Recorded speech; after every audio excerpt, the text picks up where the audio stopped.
Assalamualaikum warahmatullahi wabarakatuh. Perkenalkan, saya Akil Yuni Alhandi dengan NIM 231B10076.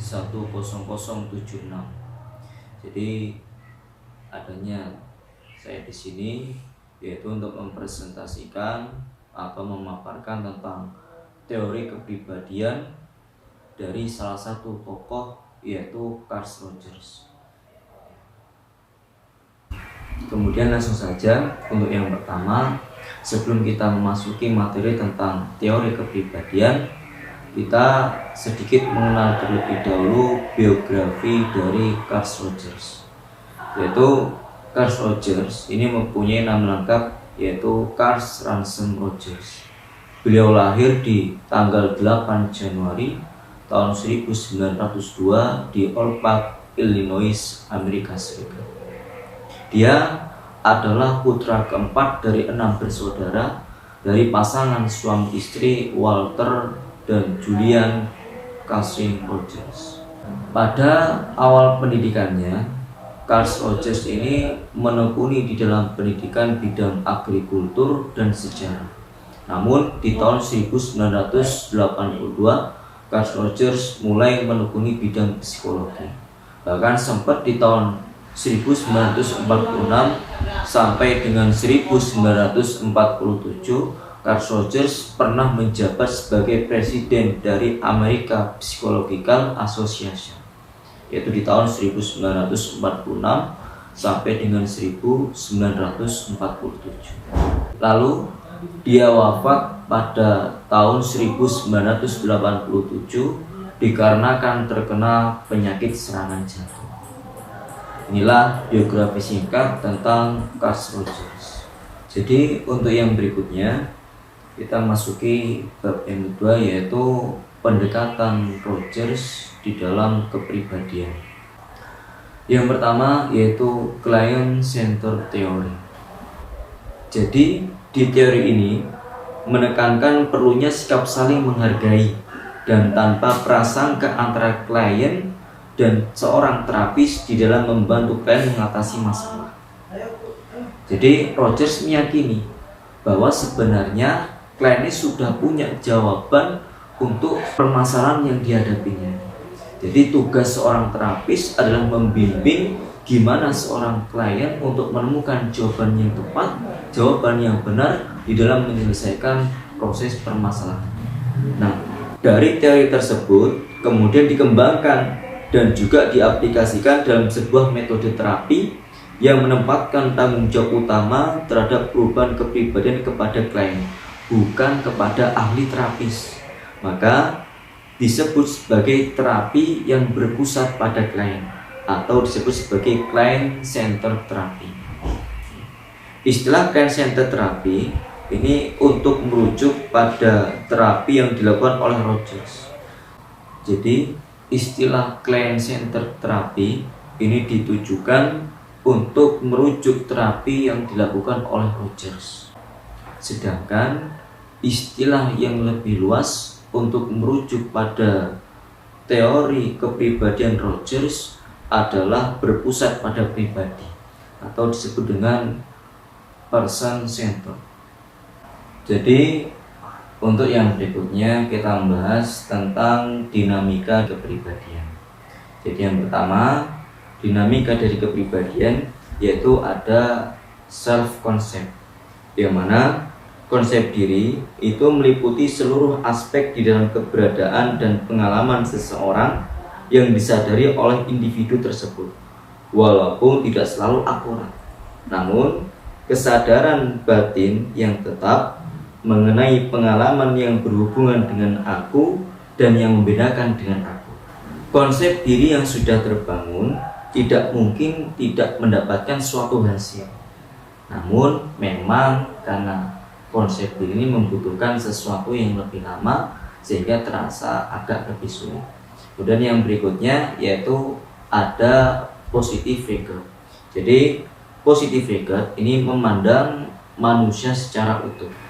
Jadi contoh ketika dia melihat suatu fenomena atau permasalahan atau sesuatu yang tidak membuat dirinya nyaman, dia bisa melihat situasi tersebut dengan mengambil sudut pandang yang lebih luas, sehingga yang diharapkan dia lebih bisa menerima terhadap hal-hal jelek yang sedang terjadi. Kemudian yang berikutnya ada self actualization, yaitu organisme ini terus menerus bergerak maju. Tujuan tingkah laku adalah mencapai aktualisasi diri, bukan untuk mereduksi tegangan energi. Organisme memiliki satu kekuatan motivasi, dorongan aktualisasi diri, dan satu tujuan hidup, yaitu menjadikan aktualisasi diri atau menjadi mengaktualisasikan diri.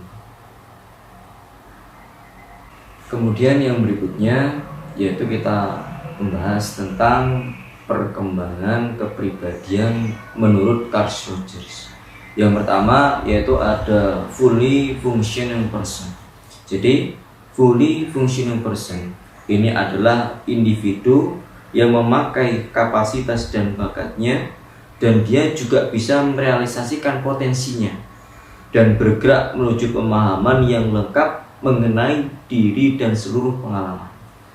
Bahkan kepribadian yang sehat menurut Rogers ini adalah pribadi yang mampu mengungkapkan diri sendiri dengan secara sepenuhnya, yaitu dia mampu mengatur sendiri perubahan-perubahan dan juga pertumbuhan, dan juga dia tidak terhalang oleh suatu peristiwa-peristiwa yang terjadi di masa lampau, atau ya suatu peristiwa-peristiwa yang terjadi di masa kanak-kanak. Orang yang berfungsi secara sepenuhnya ini tampak hidup sepenuhnya, karena mereka mampu mengalami secara mendalam keseluruhan emosi. Dia juga tahu bagaimana kebahagiaan dan kesusahan, dan tahu kegembiraan dan keputusasaan. Mereka adalah salah satu individu yang kuat. Kemudian yang kedua yaitu ada perkembangan psikopatologi.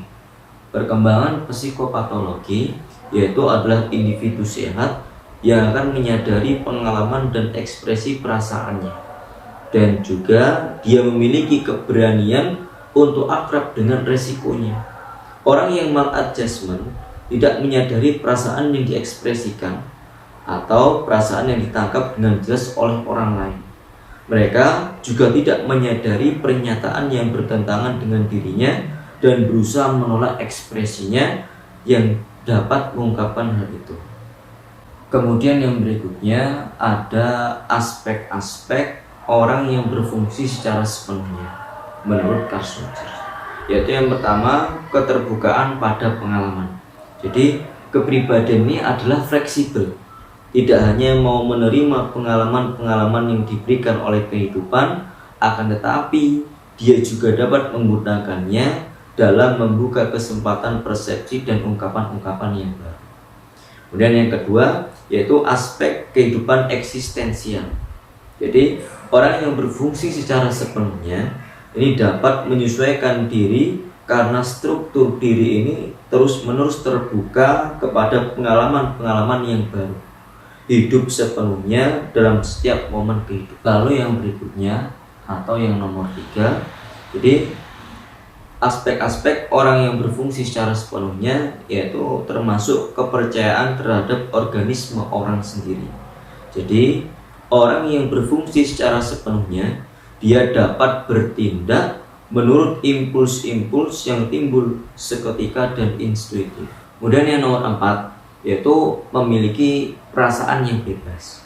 Orang yang sehat ini dapat memilih dengan bebas tanpa adanya paksaan-paksaan antara alternatif pikiran dan tindakan, dan juga dia memiliki suatu perasaan berkuasa secara pribadi mengenai kehidupan dan percaya bahwa masa depan itu tergantung pada dirinya, tidak diatur oleh tingkah laku, tidak diatur oleh keadaan, dan juga tidak diatur oleh peristiwa-peristiwa yang terjadi di masa lampau. Jadi dia punya pemikiran yang bebas untuk menghendaki sesuatu itu yang tanpa ada paksaan dari pihak-pihak tertentu. Kemudian yang kelima yaitu kreativitas. Orang yang terbuka sepenuhnya kepada semua pengalaman yang percaya pada organisme mereka sendiri, yang fleksibel di dalam keputusan serta tindakan mereka, ialah orang-orang yang mampu mengungkapkan diri mereka dalam produk-produk yang kreatif dan juga kehidupan yang kreatif di dalam semua bidang kehidupan mereka. Jadi cukup sekian yang bisa saya sampaikan mengenai tentang pemaparan teori kepribadian menurut Carl Rogers. Insya Allah cukup sekian dari saya. Banyak salah banyak kurangnya saya minta maaf. Wassalamualaikum warahmatullahi wabarakatuh.